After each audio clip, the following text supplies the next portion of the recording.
কেরানীগঞ্জ থেকে আমাদের সঙ্গে যুক্ত হচ্ছেন আমাদের সহকর্মী হাসিবুল করিম বিজয়। প্রায় 5 ঘন্টা হয়ে এলো, আগুন নেভানোর কি অবস্থা দেখছেন? ফায়ার সার্ভিসের পক্ষ থেকে কি কিছু বলা হচ্ছে?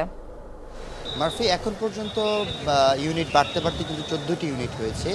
তো 14টি ইউনিট কিন্তু আগুন নিয়ন্ত্রণে কাজ করছে। তবে আমি এখনও বলতে পারছি না যে আগুন পুরোপুরি নিয়ন্ত্রণে। আগুন কিন্তু এখন পর্যন্ত আপনি দেখতে পাচ্ছেন যে ধোঁয়ার কুণ্ডলী কিন্তু এই বিল্ডিংয়ের ভেতর থেকে উঠছেই।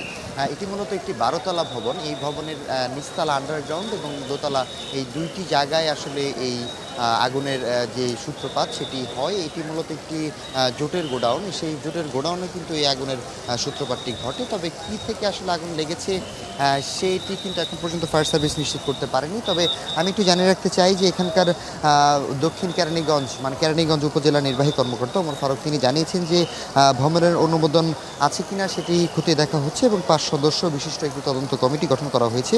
তবে বিল্ডিংয়ের কোনো কোড মানা হয়নি বিল্ডিং নির্মাণের ক্ষেত্রে, এবং গ্যারেজের জায়গায় যে গোডাউন করা হয়েছে আইনের ব্যত্যয় হয়েছে এটি মোটামুটি প্রমাণিতই বলা চলে, এবং তদন্ত কমিটির সুপারিশে আইনগত ব্যবস্থা নেওয়া হবে মালিকের বিরুদ্ধে। তবে সব কিছু মিলিয়ে যদি এখন একটু বলতে চাই মারফি, যে আগুনের নিয়ন্ত্রণ কিন্তু আসেনি এখন পর্যন্ত, এবং ফায়ার সার্ভিস কাজ করছে, এবং মোট 45 জনকে এখন পর্যন্ত উদ্ধার করা হয়েছে। ভেতরে কোনো ধরনের কোনো কেমিক্যালের অস্তিত্বও মেলেনি। তবে যা আগুন লেগেছে সব এই জুটেই মূলত আগুনটি লাগছে। এখন পর্যন্ত আশেপাশের কোনো বিল্ডিংয়েও কিন্তু আগুন ছড়িয়ে পড়েনি মারফি। বিজয়, ধন্যবাদ আপনাকে।